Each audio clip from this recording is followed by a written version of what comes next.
بسم اللہ الرحمن الرحیم۔ السلام علیکم وظائف اب چینل میں خوش آمدید سامعین۔ آج کی اس ویڈیو میں ہمارے ایک دوست نے ہمیں رمضان المبارک میں وظائف اب چینل میں صدقہ جاری کے طور پر بتایا۔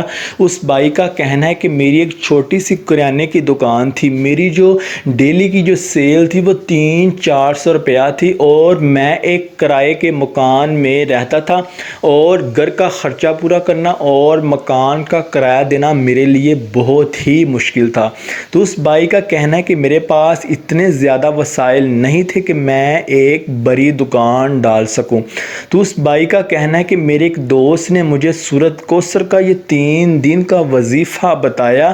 تو اس بھائی کا کہنا ہے کہ میں نے سورۃ کوثر کا یہ 3 دن کا وظیفہ کیا تو اللہ پاک نے میرے رزق میں اتنی زیادہ برکت ڈال دی کہ میں چند ہی دنوں میں ایک بہت بڑے سپر سٹور کا مالک بن گیا۔ تو اس بھائی کا کہنا ہے کہ میں نے بڑے سپر سٹور سے بچائی ہی 50 لاکھ کی رقم سے میں نے اپنا نیا گھر بھی خرید لیا اور گاڑی بھی خرید لی، اور آج میں ایک خوشحال طریقے سے زندگی گزار رہا ہوں۔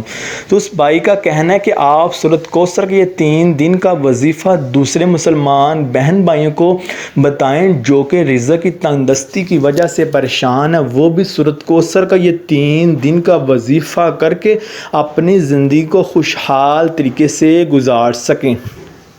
سامعین، سورۃ کوثر قرآن پاک کی سب سے چھوٹی سورت ہے۔ اس سورت کو قرآن پاک میں بہت زیادہ فضیلت حاصل ہے۔ جب کفار مکہ نے نبی پاک صلی اللہ علیہ وآلہ وسلم کو ابتر کہنا شروع کر دیا تو اس وقت سورۃ کوثر کا نزول ہوا جس میں کفار کو ابتر کہا گیا ہے۔ تو سامعین، سورۃ کوثر کو پڑھنے سے اللہ تبارک و تعالیٰ آپ کے رزق میں بے تحاشا اضافہ کرتا ہے۔ سورۃ کوثر کو پڑھنے والا کبھی بھی رزق کی تنگ دستی کا شکار نہیں ہوتا۔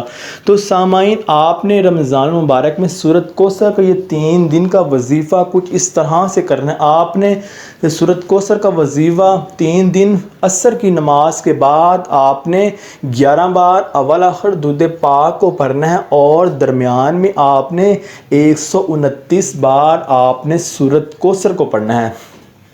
تو اس کے بعد پھر آپ نے 11 بار اول آخر درود پاک کو پڑھنا ہے، اور پھر آپ نے اللہ پاک سے دعا کرنی ہے۔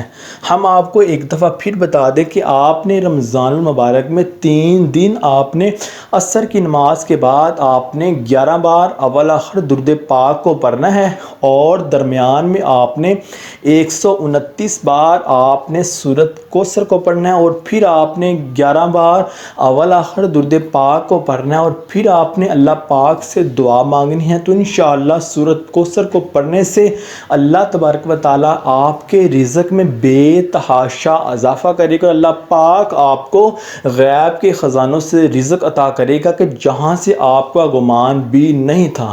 تو سامعین، سورۃ کوثر کے یہ 3 دن کا وظیفہ آپ نے خود بھی کرنا ہے اور اپنے دوسرے مسلمان بہن بھائیوں کو صدقہ جاری کے طور پر شیئر کرنا ہے۔ جزاک اللہ۔